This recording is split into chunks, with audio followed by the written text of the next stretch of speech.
Welcome to TYT Sports, Jason and Francis. We are excited to bring you a new format we're trying out, so make sure to hit us up in the comment section and let us know what you guys think about it. As you can see, fancy new sidebar, compliments of all of our team here at TYT Sports. Jason heading that up, so congrats Jason for that, and congrats on the new haircut. Thanks, looking buddy. good. So as we go through this clip, if you don't want to hear about Ronaldo and you want to talk about Porzingis or Porzingod or Godzingis, as Jason calls him, Nailed it. you can click right here. Got it. Or if you want to talk about the Panthers and Broncos ahead of the Super Bowl, you can click right here. We're giving you the option to click through. We don't want to cloud this line anymore about being a soccer fan or a football fan. We want to bring everyone together and be a sports fan. So every 30 minutes, you can come back and click through these videos as we'll be uploading them throughout the day. So let's kick this off. There's some ratings released from the players in both teams, both the Panthers and the Broncos, and what they were rated at in high school. So let's take a look at that, and we'll move forward and talk about it. So it starts off with the Denver Broncos, and for some of these guys, it says in parentheses, too old, and too old just means that there must have been a different star ranking system, star rating system for when some of these guys came out, because Peyton Manning played high school football like 25 years ago, 22 years ago, roughly, and he went to college at Tennessee. His college note, not bad. Holds 42 NCAA, SEC school records. That's pretty good. 42 is a lot. That's 42 I would give him a second look if I was a 42 more a than college me. coach. 42 more than me. Ronnie Hillman, 3 stars. Basically, and we're going to go through both of these, you'll see the difference between the Broncos and the Panthers, because the Broncos are filled with 0, 2, and 3-star recruits. Even guys like Emmanuel Sanders and Denarius Thomas, who are all pro wide receivers, are 2 and 3-star recruits. Owen Daniels, also one of the guys that was too old for this. He started as a college backup at the University of Wisconsin, which was an interesting one. And then if you get down the list, even their starting center, Matt Frias, 0. A college career walk-on defensive lineman is now a starting center in the Super Bowl for the Denver Broncos. And moving to the next page. Well, we still have a second page for the Denver That's Broncos. what I'm saying. For the next page, I'm interested on this. So Sylvester Williams was one of the guys that was higher ranked, and this is coming down from the nose tackle and the right tackles like Michael Schofield, who went to amazing schools to play football at, like, for example, the University of Michigan. Pretty damn good.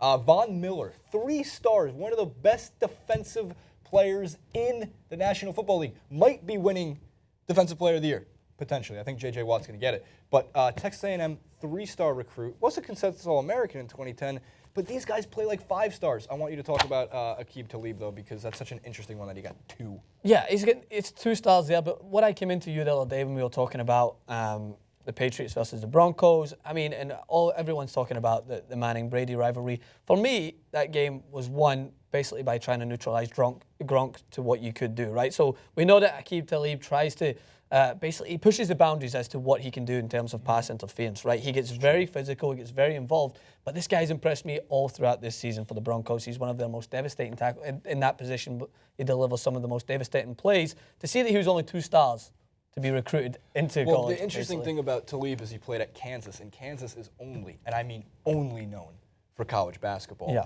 And as they put in the notes, helped lead Kansas to the Orange Bowl, which was an amazing feat for that team. It was a good team, and of course led by Aqib Talib's, I want to say, not freak athleticism, but I like how you put it, that he does push the boundaries for what pass interference is allowed. He does check a lot at the line, but Talib is what they call a playmaker. There's not many defensive backs who can play like he. Richard Sherman comes to mind. Cam Chancellor is a safety. He comes to mind.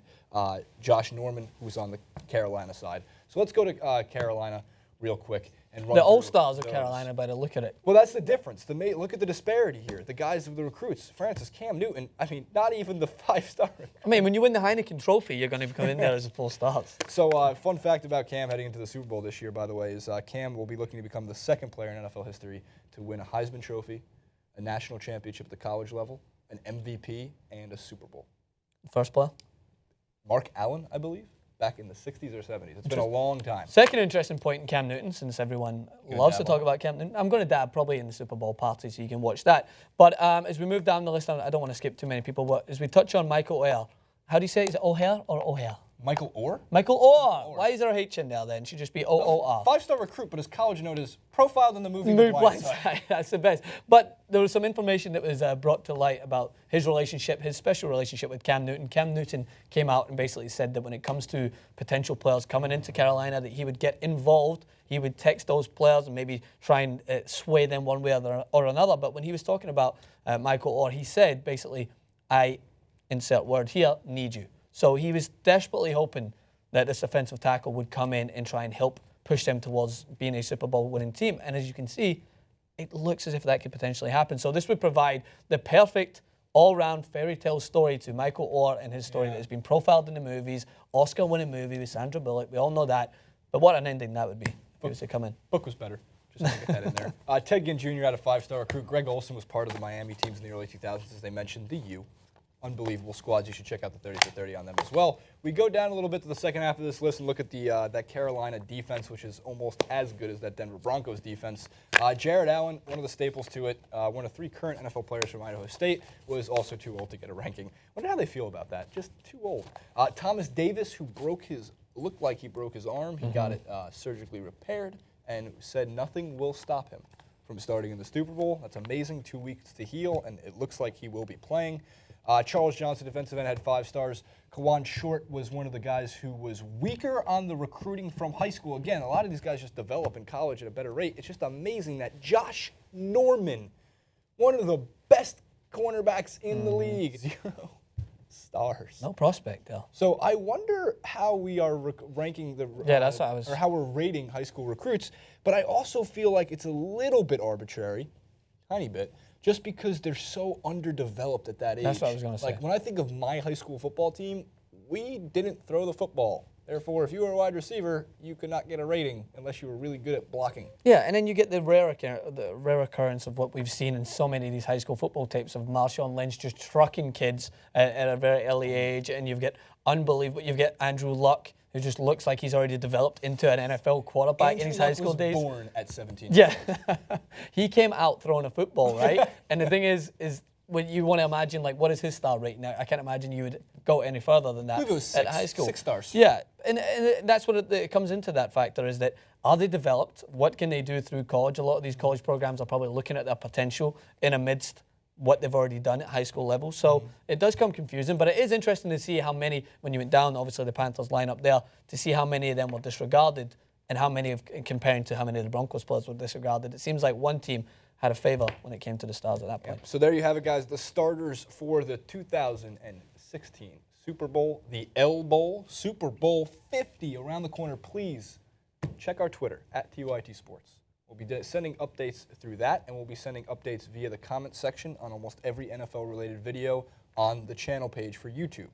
And in there, you will see shout-outs towards how you can win free T-shirts, TYT Sports T-shirts. TYT Sports the swag. Young Turks T-shirts.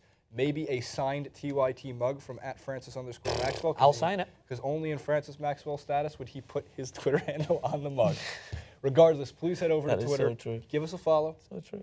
Give us an Instagram follow. Give TYT Sports a follow. We can't wait to be watching the Super Bowl live with you and everybody who would like to. Please join somebody other than just my family watching us.